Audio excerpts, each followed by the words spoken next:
All right, everybody, it's Adam Caplan here for SportsGrid, and what a better way to start off midweek than having the voice of the Chiefs, Mitch Holthus. And Mitch, I know you've been calling their games for 31 years, but the big reason why we wanted to talk to you, other than you're obviously going to call the game, is you have a great perspective because you were there when Andy Reid was hired as the Kansas City Chiefs head coach in 2013.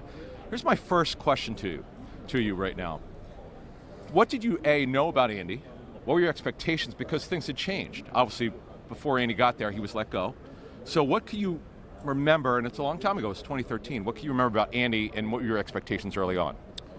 I remember it was December 31, 2012. We were at the bottom of the ocean. And we were dishes on the Titanic, and 8 coaches got fired. And Andy, I watched, in our hallway, I watched Andy's final press conference in Philly. Now, what did I know about Andy? I'd followed his career, obviously, followed the entire league. Was always intrigued by him. Like, how does he get the Philly job without being a coordinator or a head coach? And then he flourished in Philly. But I'm thinking, God, is there any way we could somehow get to first base? And little did I know, the wheels were already turning. But then when he came to us, it was within a week and a half. Remember the old movie Pleasantville where everything's black and white, yes, covered in coal dust? Yeah. People start popping up in color? That was Andy Reid. He started to change our culture within a week. And so it's been phenomenal, really an undertold story of just how much of a 180 Andy has meant to the organization. When you talk about culture changer, what does that mean?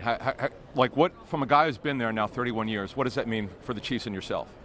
There is a flow, vertically and horizontally, of understanding, listening, respect, taking everybody's superpower and try to put it in collectively, and it's really a confident humility. And I say that not as it's a contradiction, but as a cocktail. And that's what Andy brought. Within a couple of weeks, he came to me and he goes, dude, who are you? I go, well, first of all, this is the first time in 19 years that a head coach has asked me about me. Wow. But he wanted to know. Sure. So Andy is a connector, and he tries to figure out, you and me, what do we have as assets? If we put it all together, it can be the part of the greater deal.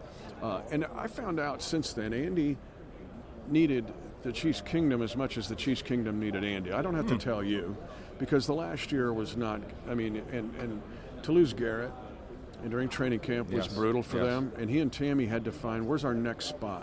Where do we go in the next turn in life? And he has to make a decision because 6 teams are rushing toward him, right? They want him. And so, but the Hunt family, he went back and told me about a discussion he had with Lamar Hunt when he got the Eagles job, because he literally was like the stepchild, right, walking in. And one guy reached out to him and embraced him like Andy embraced me, and it was Lamar Hunt. So he goes, maybe this is where we go. And now look what it's turned into. But Andy's a culture changer because he tries to understand the assets that he has from every single person and respect that person no matter their job. I know it sounds trite, but it changed everything in our organization. I got to ask about number 15, Patrick Mahomes. Okay, so here's a guy that people said, oh, air raid offense, it doesn't transfer to the National Football League. Obviously, Mitch, everyone's been wrong. When you're calling his games, give us just an idea of the excitement of calling a Chiefs game with him at quarterback. Well, you have to understand, and again, this is another untold story about how comprehensive this guy is. He has his own OTAs before we have OTAs. What does that mean? That means if you're going to play with Patrick Mahomes, you're showing up at his place in Dallas. Okay. He has a place in Dallas, and he has his own camp before camp. Now, they have fun. They chop it up, right? Yeah. Pat pays for all of it. But if you're going to be with him, because I got to get you up to speed so that when we hit OTAs, we attack it. Because when we attack OTAs means we're going to attack mini camps, we're going to attack training camp, and look at what Andy's September record is. What Pat has become, Pat and Andy needed Pat, right? Yeah. Look what Pat has done for Andy. But Pat needed Andy. He was coming out of Tech and the Alex Smith apprentice year. That includes Matt Nagy and others. Basically, Pat played Augusta every day without ever playing the Masters. And that year of apprenticeship, where he learns about Andy, Andy learns about him, Andy's given him algorithms and mathematical problems to solve. That's what's led to all this. It's really an amazing story, long-term story. That is an incredible story. Yeah. So basically he has OTAs before OTAs. Yes.